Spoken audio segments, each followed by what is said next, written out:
आज के वीडियो में गुरु बीजाणुधानी अथवा मेगा स्पोरेंजियम के अंतर्गत गुरु बीजाणुधानी किसे कहते हैं, गुरु बीजाणुधानी कहाँ पाई जाती है और इसकी संरचना कैसी होती है, यानी स्ट्रक्चर ऑफ मेगा स्पोरेंजियम, और गुरु बीजाणुधानी के कार्य कौन कौन से होते हैं या क्या क्या कार्य करती है, इन सब के बारे में संपूर्ण जानकारी चित्र सहित आपको समझाएंगे। तो चलिए शुरू करते हैं। पहले जानते हैं कि मेगा स्पोरेंजियम कहाँ पाया जाता है और किसे कहते हैं। तो देखिए, जो पुष्प होता है, इस पुष्प में ये जो बीच वाला भाग होता है, इसे पुष्प का मादा जनन अंग अथवा फीमेल रिप्रोडक्टिव ऑर्गन कहा जाता है। ये जो बीच वाला भाग है, इसे अगर हम अलग निकालें तो इसे पुष्प का मादा जनन अंग अथवा फीमेल रिप्रोडक्टिव ऑर्गन कहा जाता है, और इसे गायनेसियम अथवा पिस्टिल भी कहा जाता है। गायनेसियम या पिस्टिल, यह एक या एक से अधिक अंडकों अथवा कार्पल से मिलकर बना होता है। यहाँ पर मैंने एक अंडक या एक कार्पल वाला लिया है। प्रत्येक अंडक में आधार वाला फूला हुआ भाग अंडाशय या ओवरी कहलाता है। यानी हर एक अंडक में, हर एक कार्पल में जो आधार वाला फूला हुआ भाग होता है उसे ओवरी या अंडाशय कहा जाता है। और अंडाशय या ओवरी के ऊपर एक पतली नली के समान संरचना आपको दिखाई दे रही है। इस पतली नली के समान संरचना को वर्तिका कहा जाता है या स्टाइल कहा जाता है। स्टाइलिश होती है इसलिए स्टाइल कहा जाता है। और स्टाइल के ऊपर स्टिकी एक संरचना पाई जाती है या चिपचिपी संरचना पाई जाती है, घुंडी जैसी संरचना पाई जाती है, जिसे वर्तिकाग्र या स्टिग्मा कहा जाता है। चूंकि ये स्टिकी होती है, चिपचिपी होती है, इसलिए इसको स्टिग्मा कहा गया है, स्टिग्मा।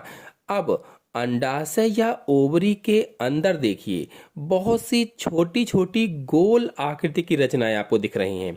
इस अंडाशय के अंदर या ओवरी के अंदर बहुत सी छोटी छोटी गोल सी संरचनाएं आपको दिख रही हैं, अंडाकार संरचनाएं दिख रही हैं, जिन्हें बीजांड अथवा ओव्यूल कहा जाता है। बीजांड या फिर अंग्रेजी में ओव्यूल कहा जाता है।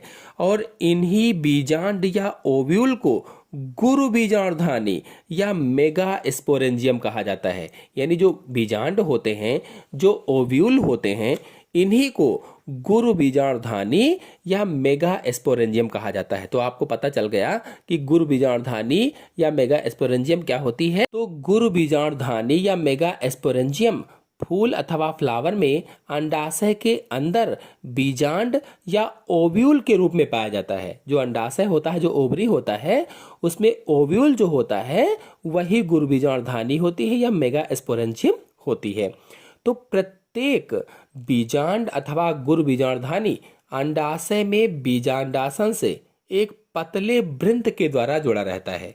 जो हर एक ओव्यूल होता है या गुरु बीजाणुधानी होती है, ये अंडाशय में बीजांडासन से एक पतले वृंत के द्वारा जुड़ा होता है, पतले डंठल के द्वारा जुड़ा होता है। मतलब जो बीजांड है या मेगा स्पोरेंजियम है, यह एक ओवरी के अंदर जो फ्यूनिसल होता है, फ्यूनिसल द्वारा प्लेसेंटा से जुड़ा होता है। फ्यूनिसल क्या है?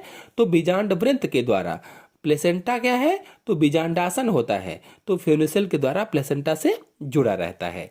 और बीजांड अथवा ओव्यूल जिस स्थान पर बीजांड वृंत अथवा फ्यूनिसल से जुड़ा होता है उसे नाभिका अथवा हाइलम कहा जाता है। इंपॉर्टेंट पॉइंट है, जो बीजांड है ये जिस स्थान पर बीजांड वृंत से जुड़ा होता है उसे ही नाभिका कहते हैं अथवा हाइलम कहा जाता है। और बीजांड वृंत अथवा फ्यूनिसल में एक उद्रेक होता है जिसे रैफी कहा जाता है। जैसा कि आपको चित्र में दिख भी रहा है, एक उद्रेक है, इसे रैफी कहते हैं। और बीजांड के अंदर का अधिकांश भाग मृदुतकीय कोशिकाओं का बना होता है। जो बीजांड के अंदर का भाग है वो अधिकांश भाग किस ऊतक का बना है? तो मृदुतकीय कोशिकाओं का बना होता है, मृदुतक ऊतक का बना होता है, अथवा कह लीजिए कि पैरेनकाइमेटस सेल्स का बना होता है, जिसे बीजांड काय कहा जाता है अथवा न्यूसेलस कहा जाता है। बीजांड काय अथवा अंग्रेजी में न्यूसेलस कहते हैं। मतलब बीजांड अथवा मेगा स्पोरेंजियम का मुख्य शरीर बीजांड काय या न्यूसेलस कहलाता है। और बीजांड काय अथवा न्यूक्लियस एक या दो कवचों से ढका रहता है। या तो एक कवच होगा या दो कवचों से ढका रहता है, जिन्हें अध्यावरण कहा जाता है, या अंग्रेजी में कहें तो इंटीग्यूमेंट कहा जाता है। जिनमें दो आवरण होते हैं उनमें बाहर वाले आवरण को बाह्य अध्यावरण कहा जाता है या आउटर इंटीग्यूमेंट कहा जाता है, और अंदर वाले आवरण को अंतः अध्यावरण अथवा इनर इंटीग्यूमेंट कहा जाता है। देखिए, आपको बता दें कि जिस गुरु बीजांडधानी या बीजांड पर एक ही आवरण होता है उसे एक अध्यावरणी बीजांड कहते हैं। कोई गुरु बीजांडधानी ऐसी है या कोई ओव्यूल ऐसा है, कोई बीजांड ऐसा है जिस पर एक ही आवरण है, तो उसे एक अध्यावरणी बीजांड अथवा यूनिटेगैमिक कहते हैं, यूनिटेगैमिक। और जिस बीजांड पर दो आवरण होते हैं उसे द्विअध्यावरणी या बाइटेगैमिक कहा जाता है, बाइटेगैमिक। देखिए, जो सूरजमुखी है, गेंदा है, आदि के बीजांड अथवा ओव्यूल में एक आवरण होता है, और लोरेंथस है, चंदन है, आदि में जो बीजांड होते हैं तो इसमें आवरण पाया ही नहीं जाता है, तो उन्हें अध्यावरणहीन कहा जाता है या एटगैमिक कहा जाता है, एटेगैमिक कहते हैं। अब देखिए, बीजांड काय अथवा न्यूक्लियस के अग्रभाग एपिक्स पर एक छिद्र होता है जिसे बीजांड द्वार या माइक्रोपाइल कहा जाता है। जो बीजांड काय है अथवा न्यूक्लियस है, इसके आगे वाले भाग एपिक्स पर एक छिद्र है जिसे बीजांड द्वार या माइक्रोपाइल कहते हैं। और बीजांड काय का आधार चैलाजा अथवा निभाग कहलाता है। जो बीजांड काय का आधार है उसे चैलाजा अथवा निभाग कहा जाता है।